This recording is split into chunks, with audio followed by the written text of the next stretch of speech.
To auto-rebalance or not, to add automations into your DeFi portfolio, there's no right or wrong, but I'm going to explain why I don't add automations most of the time. And if I add any kind of automation, it's usually on the profit-taking side of things. You can do that both in your DeFi portfolio, but also in your bull run bag and be able to even automate taking profits on that. For now, we're going to focus on the DeFi portfolio, and I just want to explain some really basic ideas and also show you how to do it. So if you do want to turn on automation, I'll show you in this video. If you want to turn it off, I'll show you in this video. And if you want to use a bit of a hybrid and maybe automate your profit taking but not automate your rebalancing, I'll also show you in this video. By the way, as we go along this video, if there's any questions, these videos are literally created from your questions. So if there's any questions or anything you want to add, do let me know in the comments below. We're happy to kind of zoom in and do any kind of specific video on any specific question you have. Deal? Awesome. Handshake? Deal? Awesome. All I ask in return is like this video, subscribe to this channel, and share this video with someone you think it could serve. Now, you just saw APRs fluctuate from 170% to 1100%. Pretty normal. There's high volumes, right? Now I'm shooting for an average of 300% on my BTC. Before you say, Lucas, why are you in a BTC stablecoin pair? We did do a video on this, but I'll also kind of explain it in this video, so don't freak out. Remember, I am using collateral, so I have locked up some ETH and some Bitcoin as my collateral in a smart contract, and I take a loan against it, so I don't miss out on the upside of anything. And in this specific instant, I can cash flow on my Bitcoin, and I'm not worried about going out of range on the upside because, again, this is cash flow only, whereas this is appreciation. So I'm getting the best of both worlds. So right now, I haven't automated anything. I am fairly active. I'm watching this all the time, and what I'm typically doing is doing a snuggle rebalance. And if I set up automation, so I mean, you can automate, I can go rebalance, I can go auto rebalance, and I can set up a bunch of parameters and just go enable auto rebalance. The thing is, when markets dump, you can start locking in a lot of losses, especially if you have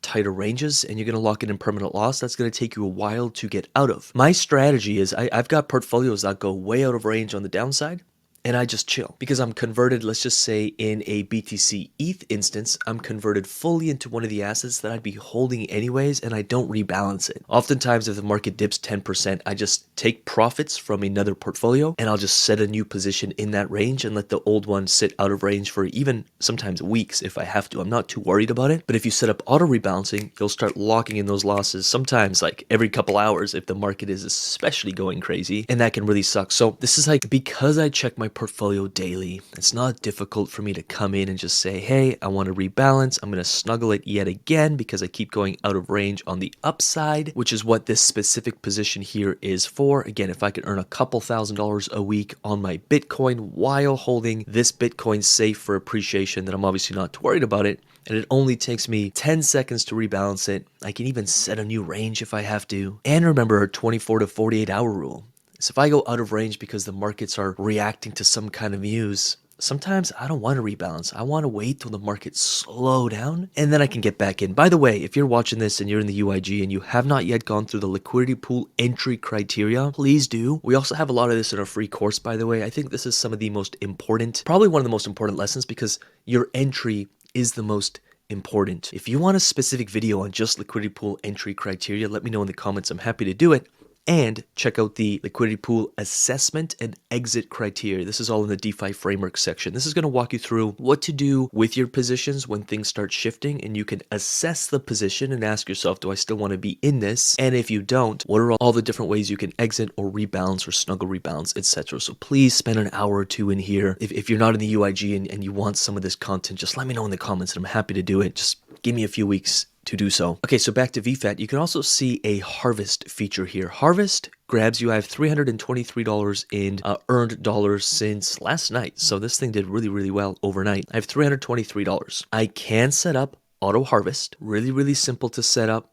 I can convert the rewards to any currency I want. So if I wanted to, I could just tell VFAT, hey, auto harvest profits for me and convert it to, USDC or BTC. And every single day, you'll just have more stablecoin or more Bitcoin or more ETH or whatever you're converting it to in your wallet. There is a fee for it. It's not an insane fee for an automation. I do sometimes run the auto harvest and I just convert my arrow in this instance to a stablecoin or whatever. Right now I don't, because again, a lot more active on my portfolio, and I can just go in here and say, yo, manually harvest my $323, which I mean, I can do, you know what, let's actually do it real time. So over here on base, you can see that I have my now $54-ish thousand loan against my $188,000 of some blue chips here. So again, I could just go to VFAT, I could go harvest, I could go convert to USDC, I can go harvest. You can see it'll claim the arrow, it'll swap that arrow for USDC, it'll take $2.09 of fees. I'm cool with that, and I'm gonna get $319 and confirm. Bam. Once that goes through, we'll go back onto Aave and I'm going to pay down some of my loan, which is the way that I'm running my portfolio as of this moment. Again, that strategy switches. Sometimes I buy more BTC or I buy more ETH, but for now, with what the markets are doing as of this exact moment of recording, which might be different from the time you're actually watching this. So I took my fees. Awesome. I expect probably around $400 to $500 per day realistically right now. I go over here. I can go repay. I gotta refresh this. I go over here. I go repay, I go max, we'll just go 318, perfect, 317 is what's in my wallet, 318, perfect, repay USDC, confirm, wham bam, and my balance will go up by, well, this will go down, and my net worth will go up by a bit because it's paying down the debt, boom, and my debt went down. Again, I don't do that every day, I'll do it every couple of days, but for now, because I'm more hands-on, I have tighter ranges, and the markets are so juicy, I do a more manual kind of hands-on approach to my portfolio and much less automations. When markets are a little more boring and sideways, and sometimes I'll turn on automation. It also depends how busy I am. I'm pretty hands-on. I'm hands-on with Cryptolabs and Fast Track and the UIG right now, and I'm much more hands-on on my portfolio. So again, it depends on a lot of factors, but you saw how long that took me. One position, I could have rebalanced it in about 30 seconds, and taking profit took me a whole, I don't know, 1 minute, and then paying off some of the debt took me another 60 seconds. So all in all, I can manage my portfolio, including my bull run bag, which I do Fridays. I'm either buying more or I'm selling or I'm taking some profit. Like I can manage my whole portfolio in a couple hours per week tops. So again, really hope that helps. Feel free to, I bet you there's gonna be some questions in the comments. Let me know if you want to zoom in on anything specific. And again, if you're in the UIG, please, even if you've been a member for months, come back in here, check out the liquidity pool entry criteria at a bare minimum, and check out the liquidity pool assessment and exit criteria.